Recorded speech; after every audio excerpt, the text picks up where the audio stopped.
May nag-mention sa akin sa isang post. Ito ay tungkol sa isang single mom na 26 years old. Tapos yung anak niya ay 7 years old.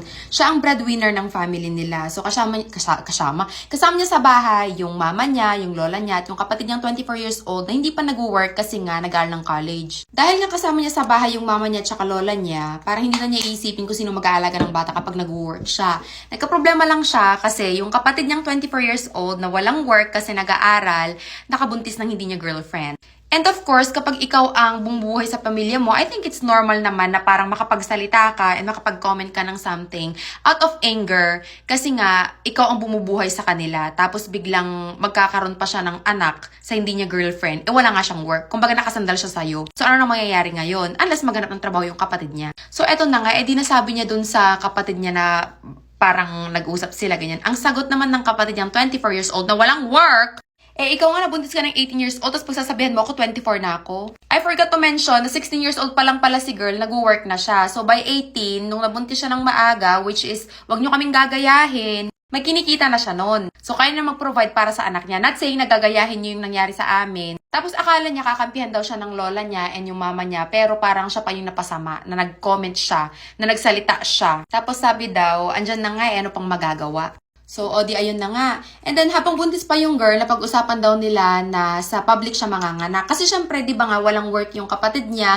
Sino sa tingin niya ang magbabayad ng panganganak? Yung ate. Tapos, nagulat na lang daw siya, nung manganganak na yung, girl, pinunta sa private. Syempre, naloka siya at nagalit kasi normal lang naman yung mga bakla, siya nga ang magbabayad. Di ba kung ikaw magbabayad ng isang bagay, choice mo kung saan dadalhin kasi huwag mag-iinarte kung walang pera.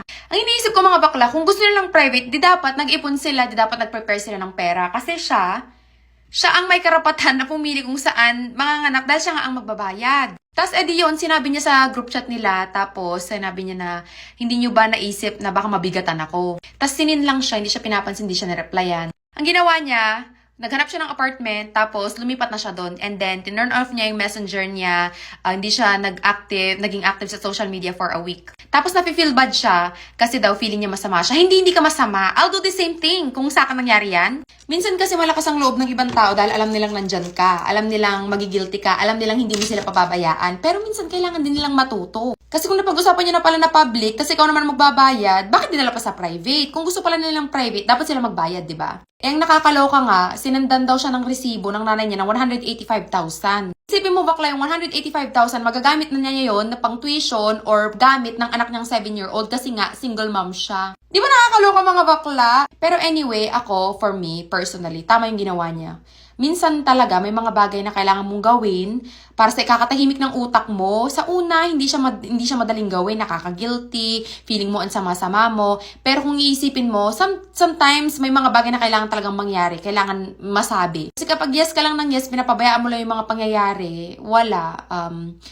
Hindi yun magi-stop. Di ba sabi nga, you deserve what you tolerate. This time, hindi niya tinolerate yun. And I'm very proud of her. Sana napapanood mo to. Don't feel bad. To be honest, ako, like kung sinasabi sa mga kapatid ko na paggatas, diaper, or gamit ng mga anak nyo, huwag nyo sa akin ilalapit. Kasi anak nyo yan. Kayo ang may responsibilidad dyan. Tsaka may anak din ako. May pamilya din ako. Kung nagkaroon ka ng sarili mong pamilya, ibig sabihin ready ka na.